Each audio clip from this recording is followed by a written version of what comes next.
Bachalakuri Joseph alias Ravan CM Chandrababu deputy CM Pawan Kalyan పై నోరు పారేసుకున్న యూట్యూబర్ ఆ నోటి దురుసుతోనే కేసుల ఊబిలో చిక్కుకున్నాడు. వరుస కేసులతో స్టేషన్ల చుట్టూ తిరుగుతున్నాడు. ఇంతలోనే రావణ్ నటుడు ప్రకాష్ రాజ్ మధ్య బంధాన్ని తెలియజేసే ఆడియో క్లిప్లు బయటపడడం సంచలనం సృష్టిస్తోంది.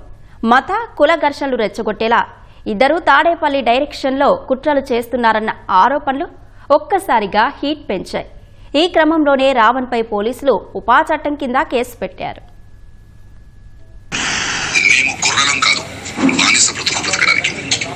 ఈ బెదిరింపులు వద్దు నాగబాబు గారు. ప్రశ్నించడం మా హక్కు. ఏ నాయకుడైనా, నేనే నాయకుడు అనుకున్నవాడైనా సమాధానం ఇవ్వాల్సింది బాధ్యత.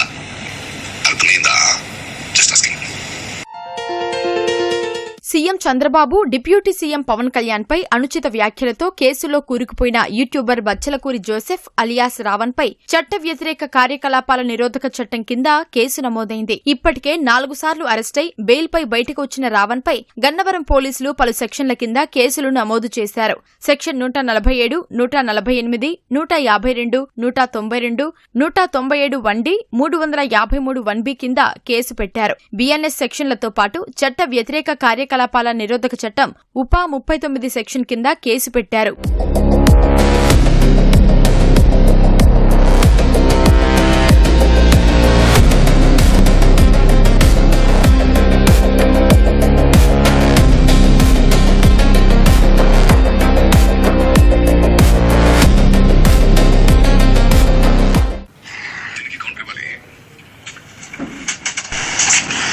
మేము గొర్రెలం కాదు, బానిస బ్రతుకు బ్రతకడానికి. ఈ బెదిరింపులు వద్దు నాగబాబు గారు. ప్రశ్నించడం మా హక్కు. ఏ నాయకుడైనా, నేనే నాయకుడు అనుకున్నవాడైనా సమాధానం ఇవ్వాల్సింది బాధ్యత. అర్థమైందా? Just asking. బండి ఎక్కి పారిపోయిన వాడిని ఎందుకు అరెస్ట్ చేయట్లేదు రేవంత్ రెడ్డి గారు అని ట్వీట్ చేయొచ్చా? తెలియదు సార్. అది కొందరు అమ్ముడుపోయిన మీడియాకి అంటే అది రాంగ్ వర్డింగ్ అవుతుంది సార్. కొందరికి అమ్ముడుపోయిన అంటే కొన్ని పార్టీలకు కావచ్చు, లేకపోతే కొంతమంది మనుషులకు కావచ్చు అమ్ముడుపోయిన మీడియాకి అన్నట్టు. సో కొందరికి అమ్ముడుపోయిన మీడియాకి అని పెట్టారు సార్. ఇప్పుడు ప్రజలకి నిజం సమాధానం చెప్పబోతున్నాను. నిజం తెలుసుకోవాలన్న ప్రజలకి నిజం తెలుసుకోవాలన్న మీడియా మిత్రులకి మరియు కొందరికి అమ్ముడిపోయిన మీడియాకి కూడా ఓకే. అంటే నిజం తెలుసుకోవాలన్న మీడియా మిత్రులకు కొంచెం రెస్పెక్టివ్. అందుకే ప్రజలకి నిజం తెలుసుకోవాలన్న మీడియా మిత్రులకి మరియు కొందరికి అమ్ముడిపోయిన మీడియాకి కూడా. సార్ అది నేను మీకు ఒక లింక్ పంపిస్తాను సార్, ఆ యూట్యూబ్ లింక్. దాని మీద జస్ట్ క్లిక్ చేస్తే డైరెక్ట్ యూట్యూబ్ లోకి వెళ్ళిపోయి జాయిన్ అనే ఒక బటన్ చూపిస్తుంది. లైవ్ ని జాయిన్ అవ్వమని అది క్లిక్ చేస్తే మీరు లైవ్ లోకి వచ్చేస్తారు సార్. మీరు 7:45 అట్లా వస్తే మనం 8:45 or 9 దాకా మనం చేసి we will close it sir. ఆ లింక్ నువ్వు మెయిల్ లో పంపిస్తే నేను ఐప్యాడ్ ఓపెన్ చేస్తాను అంతే కదా. నేను ఫోన్ లోనే ఓపెన్ చేయాలి. దానికి ముందు 1 hour ముందు ఐ టాక్ టు యు.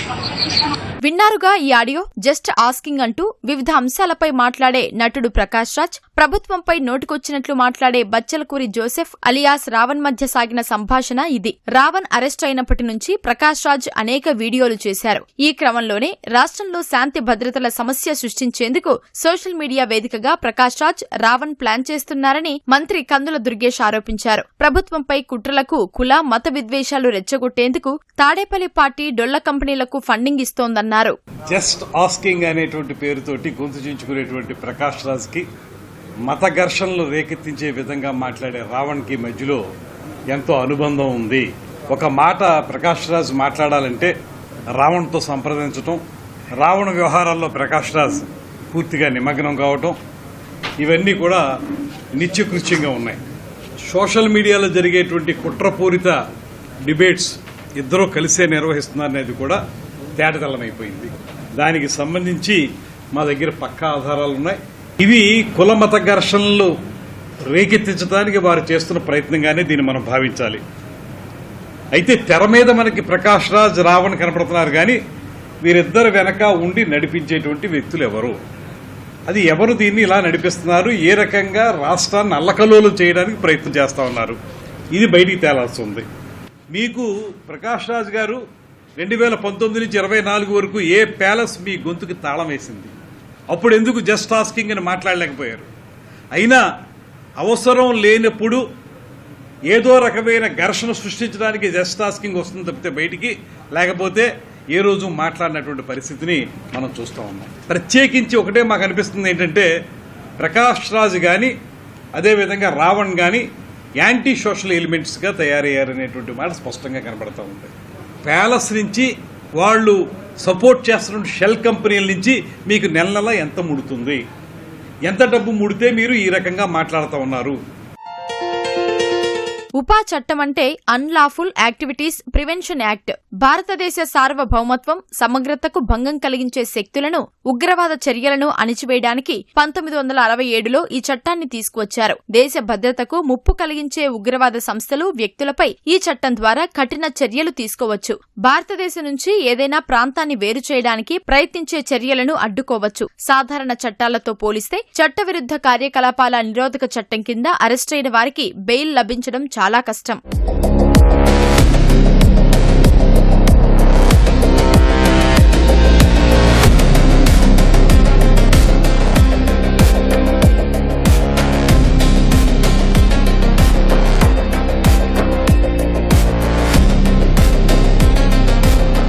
రాష్ట్ర ప్రభుత్వాన్ని అస్థిరపరిచేందుకు కుట్రలు పన్నుతున్నారని ఇంటెలిజెన్స్ వర్గాలు నిర్ధారించడం వల్లే బచ్చలకూరి జోసెఫ్ అలియాస్ రావణ్ పై ఉపా చట్టం కింద కేసు నమోదు చేశారని న్యాయ నిపుణులు ముప్పాల సుబ్బారావు చెబుతున్నారు. ఫ్రీడమ్ ఆఫ్ స్పీచ్ కింద ఇష్టానుసారం మాట్లాడడం తగదన్నారు.